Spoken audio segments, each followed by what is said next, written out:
We are at page 8, the 18 exemplary prophets to follow, and the seal of the prophets, Muhammad, the 19th prophet within as example. If this is the first time you're seeing this video, then this title will be very confusing at first. However, it will become very clear in a few minutes, inshaAllah. Let us first pay attention to what is here on the left. It's titled Al-Fatiha, to open, to grant, or to seek victory. This is the most repeated surah and verses verbatim in Arabic by all Muslims worldwide. The first verse is repeated every time we eat or sacrifice an animal. The second verse is usually repeated after someone says, "How are you?" But what I want to focus on this chapter is the 6th and the 7th verse. So I'll read from the beginning and the end. Listen carefully as I get there, and remember, if you're a Muslim watching this, you have said this many times in your life. أعوذ بالله من الشيطان الرجيم. In the name of God, the gracious, the merciful. Praise be to God, Lord of the knowledgeable ones, the gracious, the merciful, Master of the judgment day. Specifically you we worship, and specifically you we ask for help. Guide us in the straight path, the path of those upon whom you have favored. Not of those upon them is the wrath, and not of the strayers. This is what every Muslim recites during their contact prayer, Salat, and we saw why on page 3 from the Quran, that this must be recited in both rak'ahs, sets, as it seeks help in the 5th verse. Now I'm talking to you who claims to be a Muslim. You are asking God in the 6th verse, Ihdina sirat al-mustaqim, guide us in the straight path. And then you clarify this by saying the 7th verse, صراط الذين أنعمت عليهم, the path of those upon whom you have favored. Let's put a pause until here, because the word an'amta varies from translation, but many do write favor, which is the correct word for this. Others write blessing or grace. This word is perfectly defined only after you read more than 5 pages of the beginning of the Quran. The first 2 to 3 pages is about the 3 types of people that exist: the believer, the disbeliever, and the hypocrite, with a thorough explanation of them with allegories. God then challenges whoever has doubt about the Quran to produce a chapter like this 2nd chapter, being the biggest of the whole Quran. And then a quick summary of the creation of the heavens and the earth, as well as the creation of Adam and Iblis, who becomes Satan for not prostrating, thus disobeying God. And then a reminder of the children of Israel, whom almost all the translations translate the very same word in Surah 1, Al-Fatiha, in verse 7, now as those favored by God, here in Surah 2, verse 40. O children of Israel, remember my favor which I favored upon you, an'amtu alaykum, and fulfill my testament, that I will fulfill your testament, and be afraid of me specifically. If you are wondering what testament they have to fulfill, it is to believe in the Quran, as it says in the next verse, and believe in what I have sent down, confirming that which is with you, and do not be the first to disbelieve in it, and do not exchange my revelations for a small price, and reverence me specifically. There is so much to explain in this, but that will have to be at another time, inshaAllah. Therefore, the Arabic word an'amta is you have favored, which is the triliteral root nun ayn mim, which occurs 140 times in the Quran, in 9 derived forms as you can see above. One of the derived forms is the noun na'am, which occurs 33 times of the 140 times. This word means livestock. Surah 6 is entitled as livestock, and in verse 6 above, we ask God to guide us in the straight path. Then, the path of those whom you have favored, an'amta, in Surah 6, verse 82 to 90, are the specific 18 favored ones to follow, as it says in Surah 6, verse 90, here on the right. Those are the ones guided by God. Therefore, copy their guidance. Say, I do not ask you for any payment for it. This is not but a reminder for the knowledgeable ones. This is very important because God is telling us to copy their guidance. And every time you recite Al-Fatiha, you are therefore asking that as you get to the 6th, then the 7th verse. Guide us in the straight path, the path of those upon whom you have favored. Now let's read who they are, as it starts from Surah 6, verse 82. Those who believe and do not mix their belief with transgression, those will have security, and they are truly guided. and that is our argument. We gave it to Abraham against his people. We raise into higher ranks whomever we will. Indeed, your Lord is most wise, all-knowing. We have granted him Isaac and Jacob. Each of them we guided.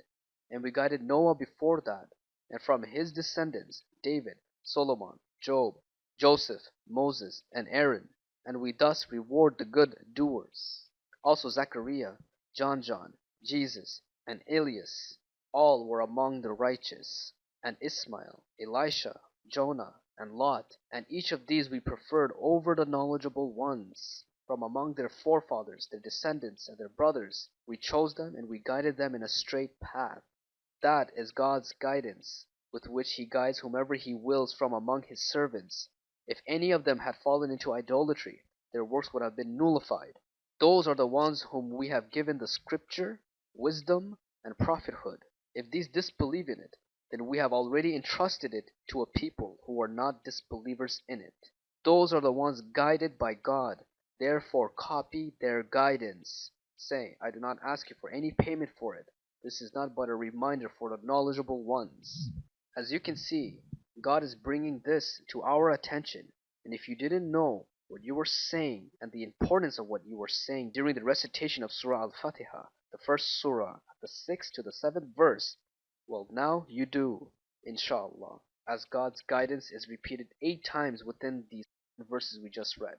But the verse continues here, and they never measure God as he should be measured. As they said, God does not reveal anything to a human being. Say, who revealed the scripture which Moses brought, with light and guidance for mankind? Make it on paper to proclaim it, while concealing a lot of it. And you were taught what you never knew, you nor your parents. Say, God revealed it. Then leave them in their heedlessness, playing. And this too is a blessed scripture. We revealed it, certifying what came before it, so that you may warn the mother of the cities and all those around it, and those who believe in the hereafter will believe in it, and they are strictly guarding over their contact prayer, salat. Now note how it ends, and they are strictly guarding over their contact prayer, salat, because all this logically connects to the contact prayer, salat. Now you may argue that Surah 1 verse 7 here says that the path of those upon whom you have favored, which is not directly saying that in Surah 6 verse 82 to 90 here on the right, although in Surah 1 verse 6 you are clearly asking for guidance. This argument is completely removed with Surah 19 verse 58, as it says from the beginning the names of Prophet Zachariah in Surah 19 verse 2, then Prophet John in verse 7, then Prophet Jesus son of Mary in verse 34, then Prophet Abraham in verse 41, then Prophet Isaac in verse 49, and Prophet Jacob in the same verse again, 49, then Prophet Moses in verse 51, followed by Prophet Aaron in verse 53, then Prophet Ismael in verse 54, and then Prophet Idris in verse 56, and then it says this verse, those are the ones upon whom God has bestowed favor, an'amallah, upon them among the prophets. So, those are the ones whom God has bestowed favor upon them among the prophets, from among the descendants of Adam, and those we carried with Noah, and among the descendants of Abraham and Israel, and from among those whom we guided and selected. When the verses of the gracious are recited to them, they fell down, prostrating and weeping. This is a prostration verse. Although all the 18 names here in Surah 6 verse 82 to 90 were not named in Surah 19 verse 58, however, the majority of them are, and the ones in Surah 6 verse 82 to verse 92 are those who possess the following triple quality in Surah 6 verse 89. Those are the ones to whom we have given the scripture, wisdom, and prophethood. If these disbelieve in it, then we have already entrusted it to a people who are not disbelievers in it. These 18, which you can see here at the middle, received the scripture, the wisdom, and the prophethood. Meaning, some prophets did not receive the scripture, but are still prophets. Proof is in Surah 2 verse 247 to 248, which King Talut received the ark, and he is not a prophet. Prophet Muhammad is being referred to just 2 verses after. That is because in Surah 19 verse 59, right after Surah 19 verse 58, proving that these are God's favored ones, tells us that the Khalifas who came after the 18 prophets to copy lost the contact prayer, salat. Let's read this verse as it says. Then succeeded from after them successors, viceroys, khalfum, who lost the contact prayer and pursued their lust, shahawat. Eventually they will meet deviation. Now you can better understand this. And they never measure God as he should be measured. As they said, God does not reveal anything to a human being. Say, who revealed the scripture which Moses brought with light and guidance for mankind? You make it on paper to proclaim it while concealing a lot of it. You were taught what you never knew, you nor your parents. Say, God revealed it. Then leave them in their heedlessness playing. And now Prophet Muhammad arrives, and the contact prayer is revived through the Quran, as I proved to you on page 3.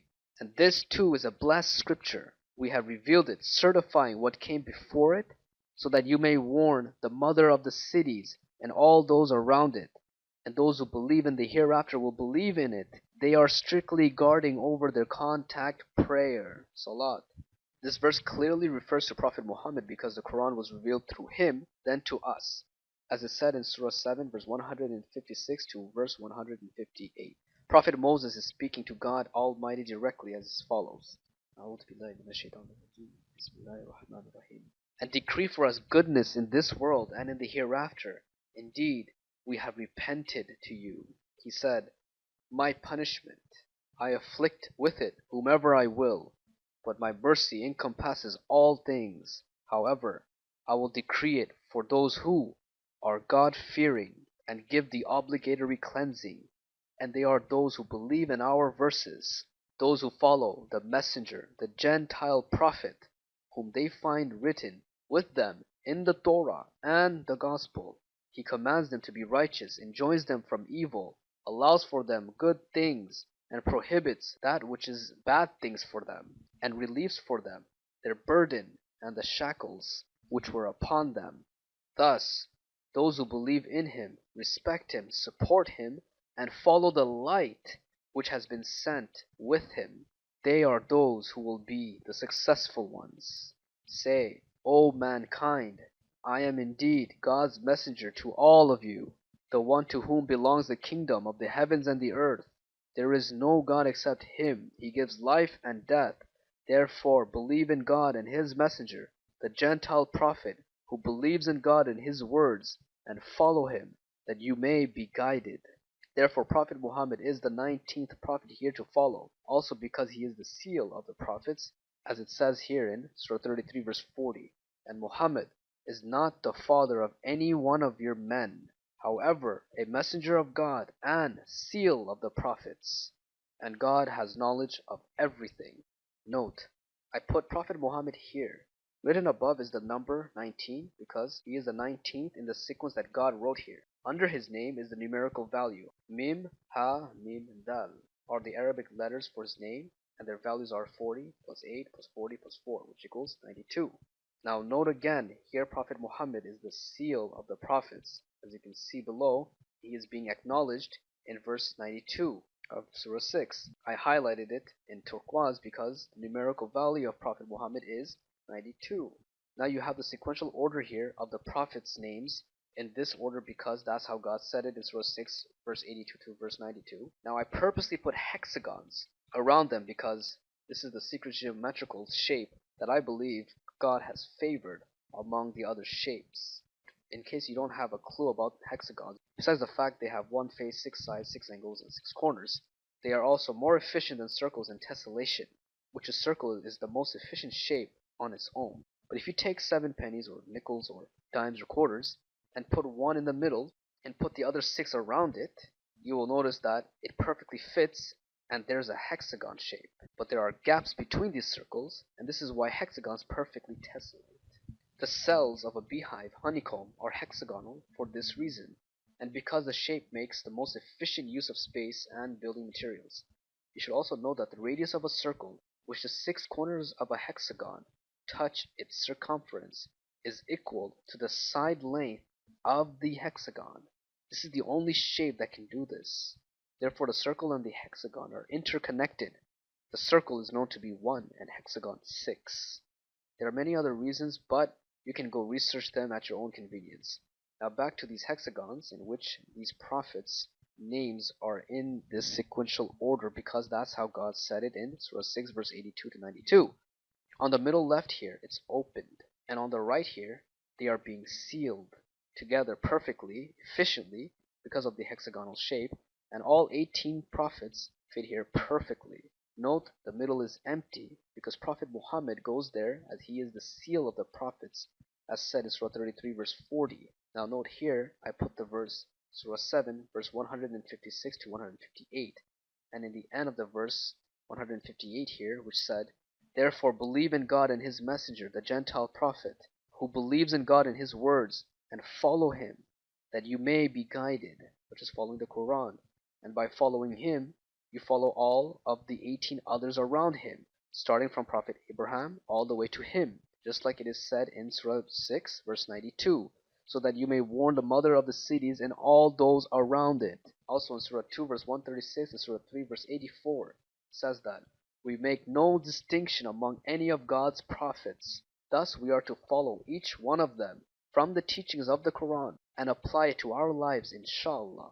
I have made videos of all their verses and put it in the correct order, and you can view them through the Quran and their guidance, inshaAllah. Now here I put our present spiritual DNA activation because God tells us in Surah 22 verse 78 that He has chosen you and placed no hardship upon you in your judgment, the religion of your father, Abraham.